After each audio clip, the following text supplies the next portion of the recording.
Hello, all. Thank you for joining us here today. My name is Daylily Alvarez. I am one of the co-chairs of the Native American Heritage Committee. Before we start, I would like to start off with a land acknowledgement. The Chicago Public Library is located on the traditional homelands of the Council of the Three Fires, the Ojibwe, Odawa, and Potawatomi nations. Many other tribes, such as the Miami, Ho-Chunk, Menominee, Sac, and Fox, also called this area home. The region has long been a center for Indigenous people to gather, trade, and maintain kinship ties. Today, one of the largest urban American Indian communities in the United States resides in Chicago. Members of this community continue to contribute to the life of this city and to celebrate their heritage, practice traditions, and care for the land and waterways. Johnnie Jae is an Oto, Missouri and Choctaw rabble-rousing journalist, organizer, creator, and futurist who loves empowering others to chase their passions and create for healing and revolutionary change in the world. She is the founder of a tribe called Geek, an award-winning media platform for Indigenous geek culture and STEM, and hashtag Indigenerds for Hope, a suicide prevention initiative designed to educate, encourage, and empower Native youth. She is a member of the Women Warriors Work Collective and served as co-chair for the March Racial Justice. She leads numerous workshops that address mental health and suicide in Indian country, Native mascots and stereotypes, Indigenous representation and journalism, Indigenous STEM and tech, and the utilization of social and digital media for business and activism. Her ability to seamlessly shift from humor and pop culture to advocacy and business has made her a much sought-after speaker, panelist, and commentator. Thank you for being here today, Johnnie Jae. So today we're going to talk about Native and Indigenous representation in the media. So you have a presentation here for us, and we're excited to hear about it. All right, well, welcome to Flip the Script, Breaking Barriers Through Media Representation. Today I'm going to be talking about the ways that Native communities are really breaking down a lot of barriers in terms of the way that we are represented within the media and within society at large. Within our Indigenous communities, we face a myriad of issues as a direct result of 500 plus years of colonization and the impact of both historical and current traumas. We are less than 2% of the entire US population, and the hypervisibility of mascots and stereotypes have rendered us basically invisible on our own lands. This has impacted the way that non-Native society views and interacts with us, and it also impacts the way that we view and value ourselves. For example, 40% of the US in a recent survey do not think that Native people still exist, while 59% agree that the US is guilty of genocide against Natives. Only 30%, or actually 36%, agree that Native Americans experience discrimination and racism today, which basically means that 2/3 of the entire US believe that Native Americans aren't experiencing oppression or racism, which is a huge issue because, we face a lot of discrimination and racism. And the stereotypes, the mascots, are proof of that racism and the way that people don't view those mascots and those stereotypes as being racist, which is why, I am a firm believer that representation matters, because the more voices that we have speaking up, the harder it is for those struggles, for our achievements and humanity to be ignored. So all of the work that I do is centered around creating platforms that encourage and empower us to reclaim our narratives and tell our own stories and challenge that misrepresentation. And as you can see here, these are just some of the things that we deal with. And whether we realize it, like on conscious and subconscious levels, these stereotypes really change the way that we are perceived within the eyes of others and even ourselves. Like, we tend to sometimes start believing that that we are only capable of achieving so much when we are not shown ourselves in positions of power or positions of leadership. We start to kind of believe that it isn't possible for us. which is why, I believe that representation matters. For me, myself, it wasn't until I was 15 years old and attending the science program called Native Americans in Biological Sciences that I had my first encounter with a Native American who was a scientist and who had a PhD. And before then, I didn't see anyone doing the jobs that I wanted to do. And so it's really kind of changed my whole life trajectory, was just having that one encounter and seeing somebody in a position that I wanted to be in.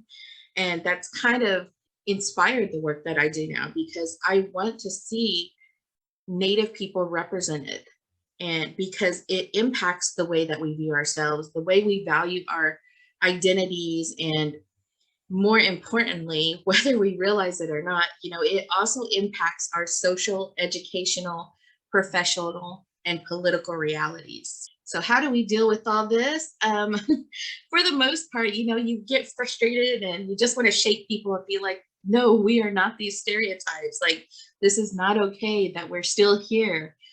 But we push that aside and we deal with it like adults. We reclaim our narratives and the power to represent ourselves. We start creating our own spaces and we create what matters. We stop waiting for permission and we stop waiting to be invited to the table. We start building those tables ourselves. And one of the ways that we've done that is we start creating our own media as a way to reclaim our narratives and to start shifting the perception of who we are. For me, I created a tribe called Geek, Indigenerdity for the Geeks at the Powwow, which is a multimedia platform for Indigenous geeks. And it's a way for us to kind of highlight our contributions and our achievements in pop culture, but also in STEM. Because for the most part, Natives have always been portrayed as being very primitive. And we have always been scientists. We've always been innovators. We've always been teachers and doctors. Like, this is just who we are, because we're just like any other people. And I really love the way that, I'm able to kind of share the achievements of other Natives and the work that they are doing in pop culture and also in STEM. It's a very exciting time right now, because right now we have Navajo tech on Mars. On a whole new world, we have Indigenous tech.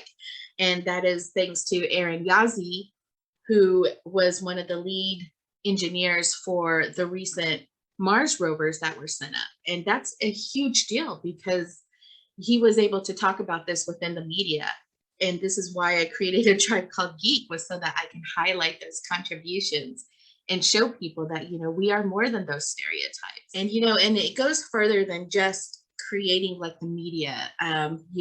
Red Planet Comics and Books, which is an off branch of Native Realities, are responsible for creating the first Indigenous Comic Con, which we had the very distinct pleasure of sponsoring for the first year. And it was an amazing event, because Indigenous Comic Con is something that I dreamt of when I was a little girl. It was something that I always wanted to see and never thought that I would. And now we have Indigenous Comic Con. We have a space where we can come together as Indigenous geeks, and we have our panels, we have our cosplayers, we have our artists, and we have everything that we are creating in one place, so that we can celebrate it in a way that is very authentic to Native people.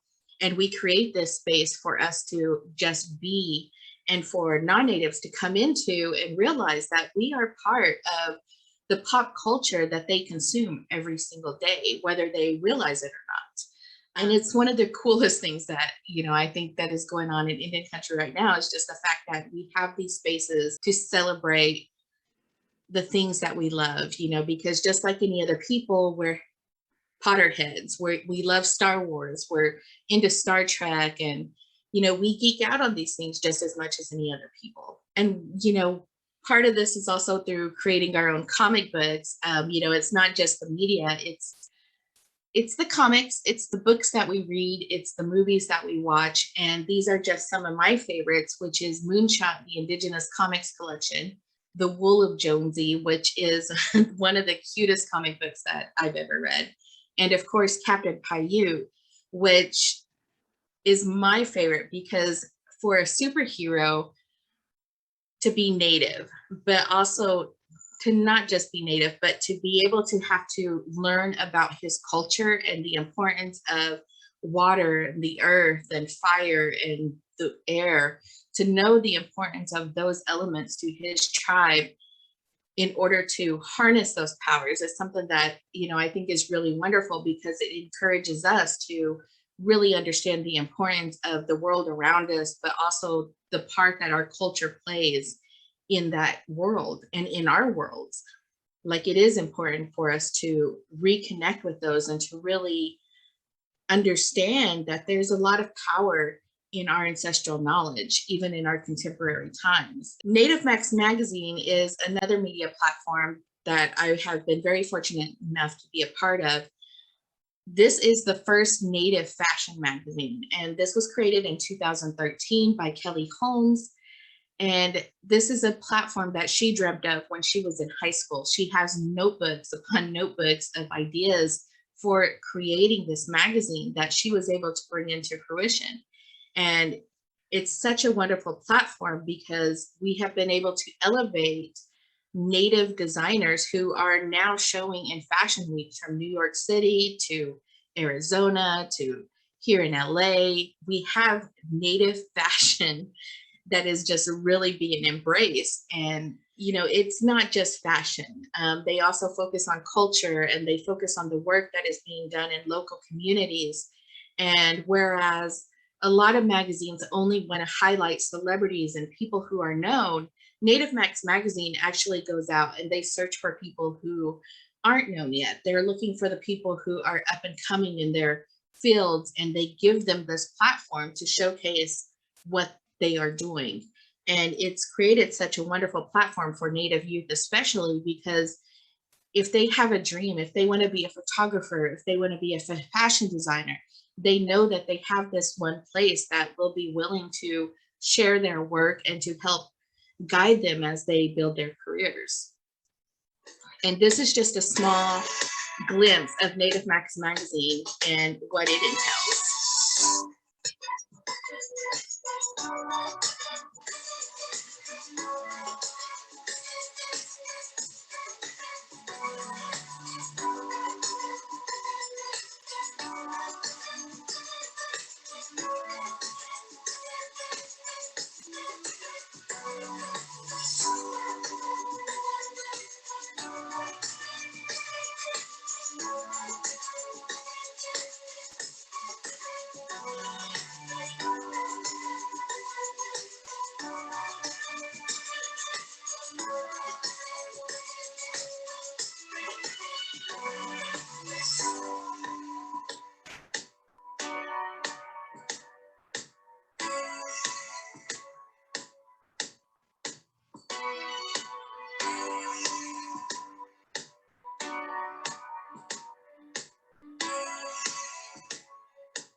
And as you can see, it's kind of like a broad view of Native fashion, and they interview very different people, and it's such a fun platform. One of the things that they are really known for is that they hold a huge fashion show called Native Fashion in the City in Denver, Colorado during Denver March. And the first year that this fashion show started, there was maybe 100 people, and now it's grown to maybe where there's 400, 500. And just everybody loves to come out because they give this platform to showcase Native models from across Canada, the US. They also were one of the first platforms that kind of gave a platform for trans models as well, which is something that you don't really see in Native fashion, the Native fashion industry. But Native Max has always been kind of like that groundbreaking platform where they've been able to include and want to include very diverse people and show a very how diverse Native America is. But in addition to creating media platforms, we're also creating our own shows. Rutherford Falls is one of the latest Native TV shows that has really taken America by storm, and it's such a beautiful show. Jana is one of my favorite natives on Twitter, and she hosts a podcast, and she's always been one of my favorite people. But for her to get a leading role and to be one of the first Native actresses to be given a lead role in a TV series is huge. It is such an accomplishment and such a beautiful thing to see. And especially because this show has brought Native writers into the writers' room and given them permission to kind of lead the stories and change the way that Natives are represented. Because for the most part, the only way that we've been represented within movies and TV is as, well, you've seen Dances with Wolves, so I don't have to explain much more, but that's the only perception that people have of Native people. They don't really see us in contemporary roles or as being their neighbors or their best friend or a doctor. They only have like a very narrow scope of what Native identity is. And Rutherford Falls was able to kind of bring in a more contemporary view of Native identities and allowed Natives to just be who we are, which is kind of goofy and crazy. Like we are these characters that you see in these shows. The next was Reservation Dogs, which is by far my favorite right now. This is another show that was able to bring Native writers into the writers' room, but not only that, every episode was directed by a Native American director. Each writer was given the opportunity to really have a hand in shaping this story. And this takes place in Oklahoma, which is very near and dear to my heart because I grew up in Oklahoma. And to watch this show was like almost watching elements of my youth being shown, which is something that you don't always see. We're always shown in these very historical contexts, but this kind of brought us into a more contemporary view, just like Rutherford Falls. And the story is just a 4 youth, and this first season really dealt with how these youth were dealing with grief and loss in a way that didn't really talk about grief or loss in a way that was sensationalized. It was something that was very mundane in a way. The adventures that they have was just everyday life. The stories that were brought in were talking about the way that our communities interact with each other, the way that we kind of view our world. And sometimes when you live in a rural area, the first thing you want to do is escape. And that's what these 4 youths were wanting to do. They wanted to leave their community and head out to California. But as the series progressed, they started finding meaning in their community and reasons to stay. And it was such a beautiful season. And I'm really looking forward to season 2.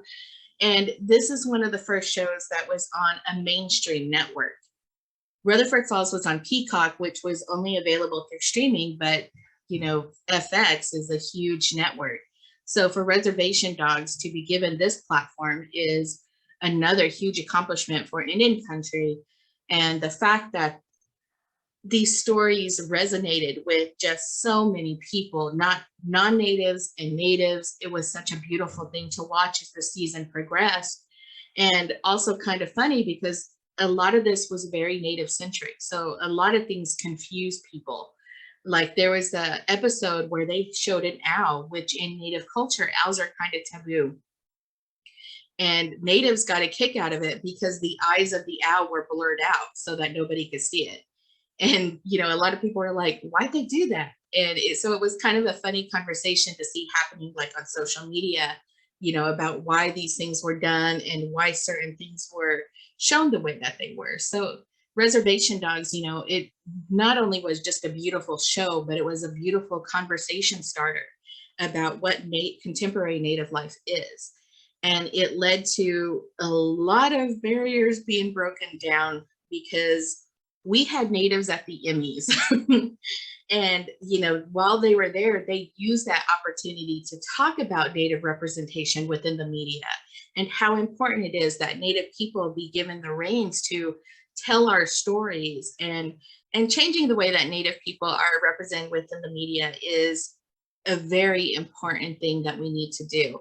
And it's something that we're seeing more and more because now we have natives in Congress.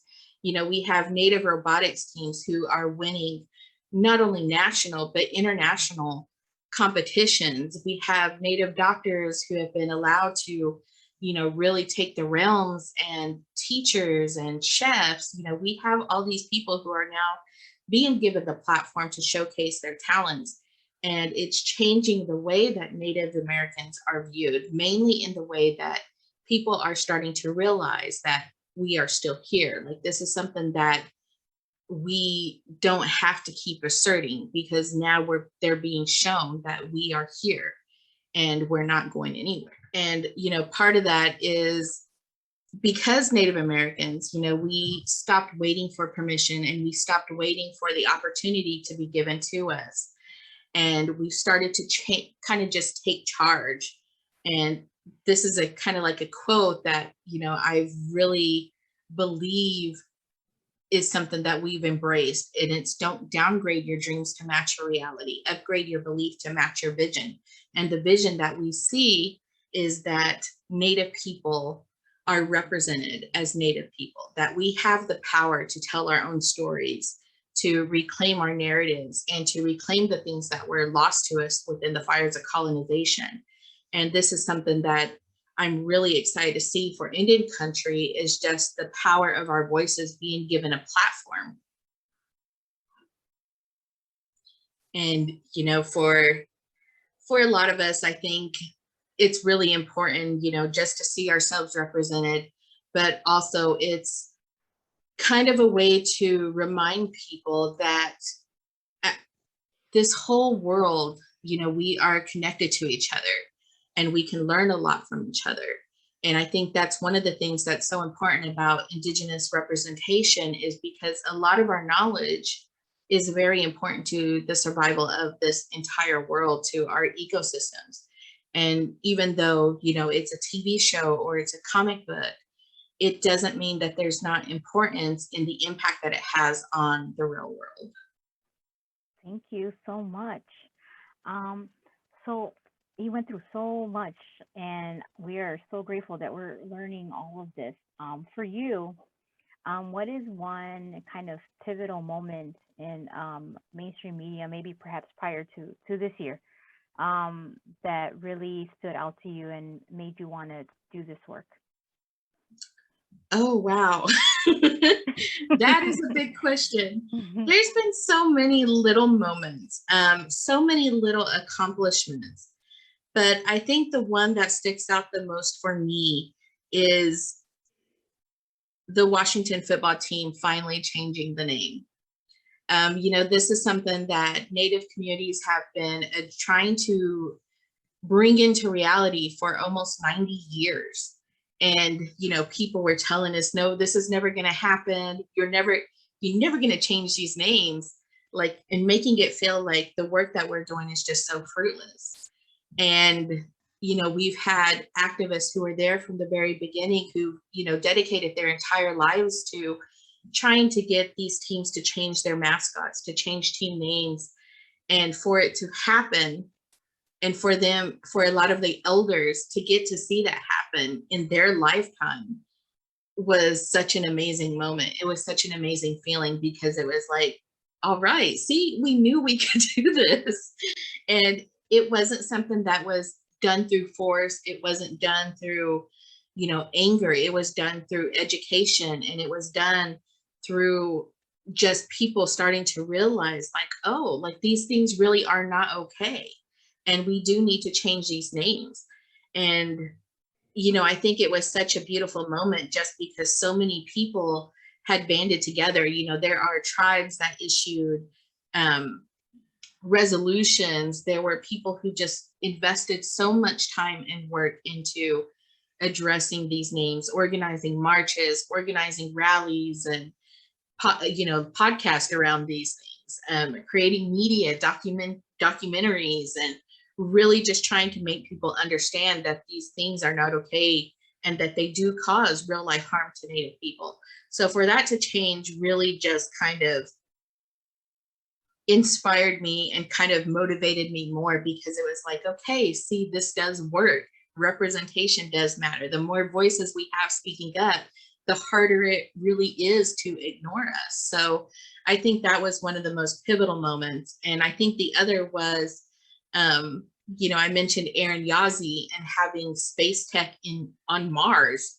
We have indigenous knowledge on a whole other planet right now. And I think that's one of the most beautiful things right now to me, is just to see a native scientist who has created something just to explore new worlds, and I think that's been one of the most pivotal moments, because it's really kind of shifted the perception that people have of natives as kind of being primitive and backward and not being capable of being scientists or not being capable of innovating. And that's something that Native people have always done since time immemorial. Like, it's not new. We're just now being acknowledged for what we're accomplishing and what we're contributing. Yeah, that's really great to hear, just to hear that moment and how much it means, as far as representation goes, misrepresentation. What is something that that was a highlight for the Indigenous Comic Con that you mentioned? What was that first, Comic Con like, and what were some highlights from it? Oh, the first Indigenous Comic Con was incredible. I remember the first night I got there to set up my booth, and it was all empty. There were a couple other people setting up, and I was able to just walk through, and I wasn't expecting a lot of booths, but the entire place was filled. There were so many artists from across the US. There were so many vendors, and I was just like, oh wow, this is a real Comic-Con. And I really wasn't sure what to expect. And because we had organized within such a short time frame, there wasn't a lot of advertisement around the event. And so we really weren't expecting many people. We thought maybe 100, at maybe 200 at most. And so we really weren't sure what to expect. But the next morning when I walked in, and I got there before, the place opened, and there was huge lines outside. And I was thinking, okay, this is way more than 100 people. And as soon as the place opened up, people just started pouring in, and it was almost like going to Gathering the Nations, where you're walking through, but you're taking 1-2 steps because it's just so packed. The place was so crowded, and I was just like, oh my gosh. And there were natives from everywhere that came to just be a part of it. There were a lot of non-natives who were just there to see what it was about. But for everyone to really come together and to show that interest in native created art and, our pop culture was such an amazing feeling. My first panel was surviving the zombie apocalypse native style. And, it was the first panel that we were doing, and we were walking to our room, and there was this huge line down the hallway, and we were like, whoa, these panels are really popping.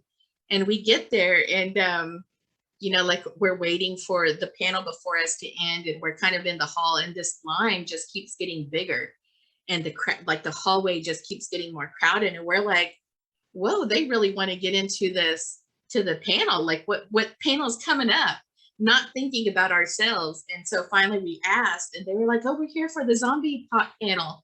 And me and my Jack Maelstrom, who was my partner in A Tribe Called Geek at the time, we looked at each other and we were like, oh no. We weren't expecting this. And as soon as the panel ended in the room that we were going to be presenting in, nobody left. Everybody stayed. And so we went in to set up, and people that were still in the hallway for our panel were trying to come in. And the entire room was so packed that there was just a little space behind the table where we were, and it was just filled.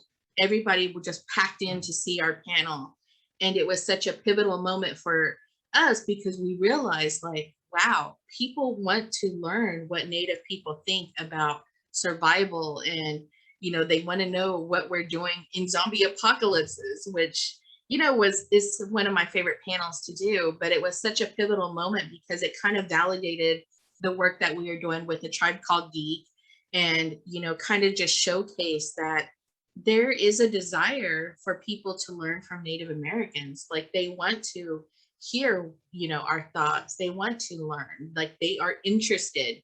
And this is something that when we're dealing with the media, we kind of have to combat a little bit, because they're under the belief that there isn't a market for Native created content, but there is. Like, there's a huge market for it. Like, it doesn't need to be stereotypical. It doesn't need to rely on mascots or these very popular tropes that we see. That people want authenticity. Like, they actually want to know what authentic Native created content is. And so I think that was one of the most pivotal moments, was just learning just this and being able to see it. Like, we hear people talk about it, but being able to see it and to see the people, just lining up, because it wasn't just our panel that was that packed. It was every single panel throughout the day that was just as packed as ours. And so it was just a huge pivotal moment to know that, what we do matters. So if any of our patrons in the audience today wanted to know how to access, some of these works, and as far as like graphic novels go or anything like that, do you have any recommendations from where to start? I would absolutely recommend Red Planet Books and Comics. They are the first and only Native comic book store in the entire US, and they do online orders. So you can always go, and right now they're taking pre-orders, because for Native American Heritage Month, Marvel is going to be releasing another heritage it's Marvel Voices. And, they just had a release not too long ago. And it was amazing that we had so many Native artists who were brought on board to reimagine how Native characters that were created by non-Natives could be reimagined through a Native lens, like an authentic Native lens. And it was such a beautiful series. But right now, they are taking pre-orders for those. And I would definitely recommend Red Planet Books and Comics. If you want to learn more about Native Max Magazine, you can go to nativemax.com. And A Tribe Called Geek, of course, head over to atribecalledgeek.com. We got some great things coming up. And we also are going to be starting a podcast network in partnership with Red Planet Books and Comics. So we're going to be creating a lot of Native geek comic this year, and I'm just really excited for like all the work that's going to be done. But yeah, if you want to learn, head over to atribecalledgeek.com, because we try to keep everybody updated on not just what we're doing, but what other people are doing too. That's great. Thank you so much for sharing all those resources. And one more fun question, since we're talking about the Marvel Universe. If you could replace one Marvel Universe character with a Native character, which one would it be? Oh, you know what? I'm going to kick myself for saying this, but I would like for Captain Paiute to replace Batman. I think it would be I think if you switch their environments, you switch their story, and you put Captain Paiute in place of Batman, even if you gave him the same backstory as Batman, but you gave him money for a Native to not only be a billionaire would be awesome, but just to kind of know that there's a responsibility that comes with your power, which is something that Captain Paiute has always been really stressing. Is just like, there's a responsibility that we have, not only to ourselves, but to like our communities. I think to put that into a comic book would kind of change the way that we make, like, non-natives even would think about our responsibilities to the community, not just to ourselves. Because I think that's one of the biggest problems that I see in our world right now, is just so much focus on individualism in terms of me, rather than the role and the responsibilities that we have as a community. Like, we're still individuals, but we are responsible for others. Like we do have a responsibility and we are accountable to others for the way that we behave, and it has an impact. Like what we do doesn't just impact us, but it impacts others. So I think replacing Captain Paiute and Batman would be such a good way to kind of start shifting those conversations too. That's great. That's a great answer. Thank you for sharing. And finally, do you have any advice or tips for any of our youth patrons that might be watching today? Maybe any teens patrons who have ideas that are along like the creative or media side? Like how would they pursue those goals? Just do it.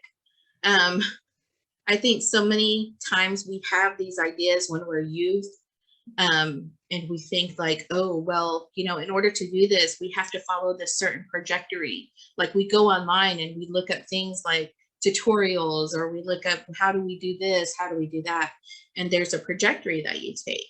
But for Native people, we don't always have the resources to take those trajectories.